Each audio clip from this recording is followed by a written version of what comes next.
The Battle Royale, an evolution on the traditional multiplayer shooter that has become a new staple in video games. In the last 2 years, this genre has not only come into light, but sprinted to the forefront of the gaming landscape. For this episode of Pixel.Report, we are going to look at the historical origins of the Battle Royale and how it's grown to become the interactive juggernaut it is today.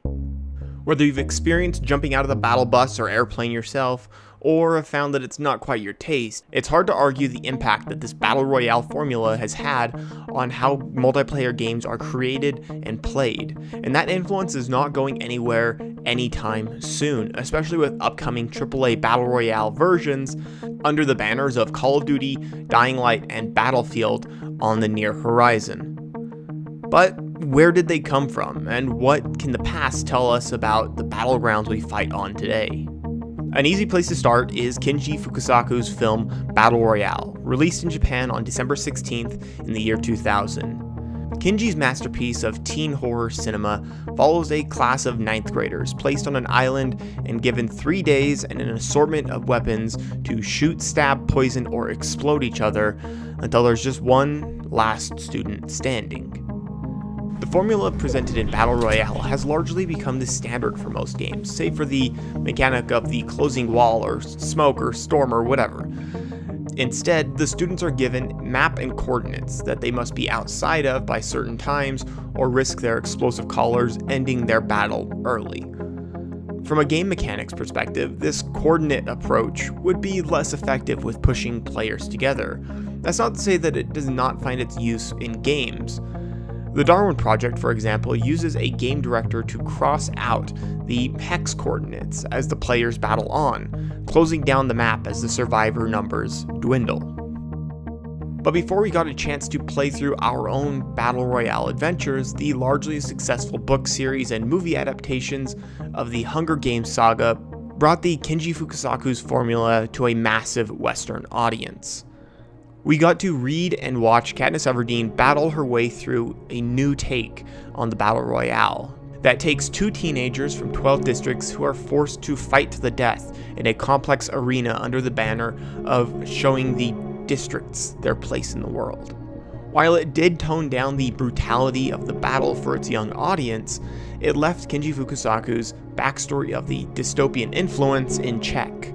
However, despite both Battle Royale and Hunger Games' clear impact on the genre, it's not where it originated.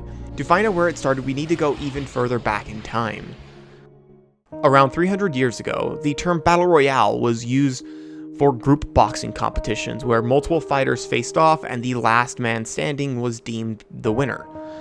In many ways, this same format has been mirrored in wrestling for years.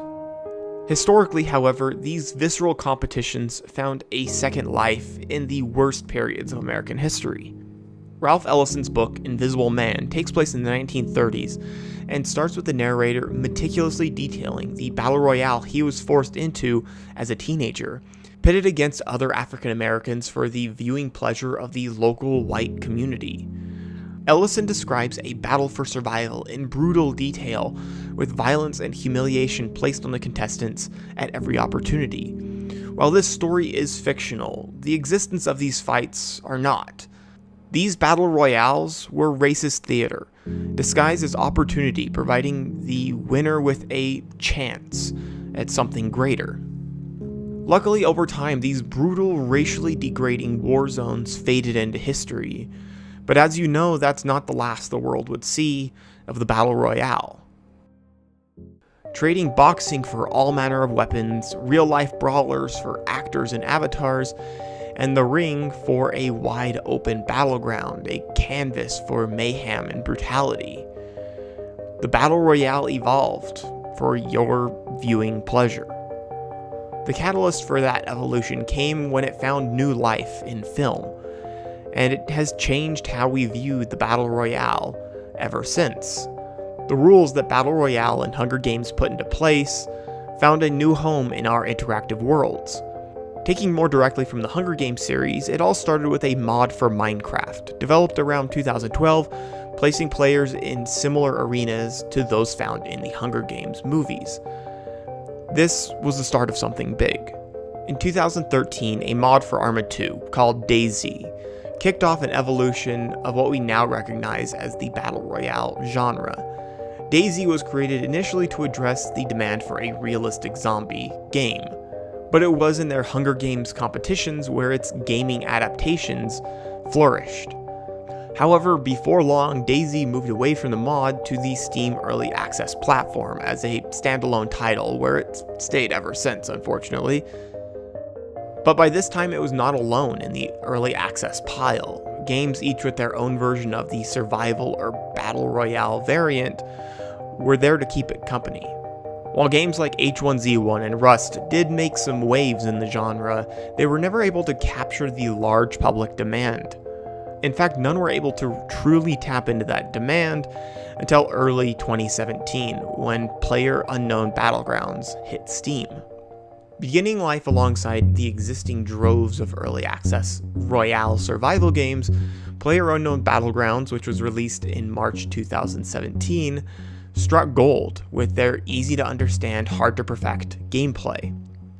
Simplifying systems like player deployment, choice, clear information on the closing circle, and straightforward health and shield systems, PUBG was easy to grasp even for those new to the genre. Brendan Green, the creator of PlayerUnknown Battlegrounds, also used his time working on the original DayZ Hunger Games mod and later the Arma 3 development team to double down on realistic mechanics like shooting, traversal, and time to kill.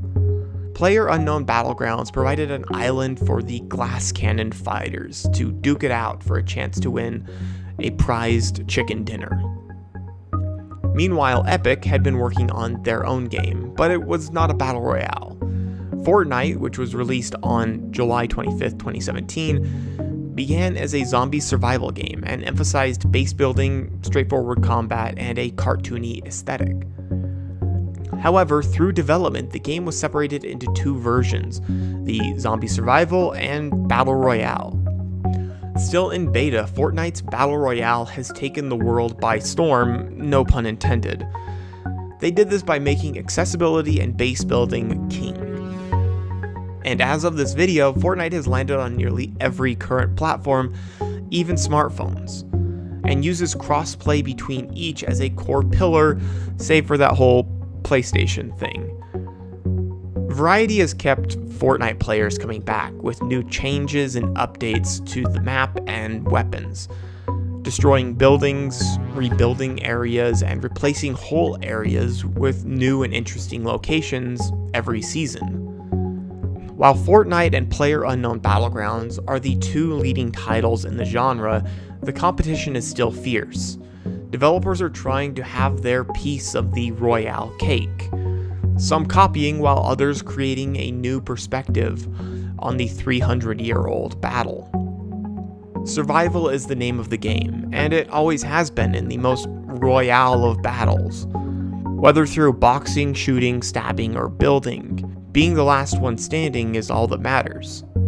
The Battle Royale genre has spanned hundreds of years, reaching out from real life to grab its hold of literature, television, sports, film, and now video games. We are at the end of the beginning. The Royale is mainstream and here to stay. There will be new iterations, there always are, but in the end, it always comes down to one survivor, one chicken dinner, one victory royale. The last warrior standing against all the odds. Please, down in the comments, let me know what you think of Battle Royale games, whether you love them, hate them, or have a more complex opinion about them. And for those of you who are interested in helping support this type of content, I'd encourage you to check out my Patreon, where my first 20 supporters will forever be recognized in all of my video credits. In the end, remember to like, comment, subscribe. This has been Devin J, and this is Pixel Report. Thank you.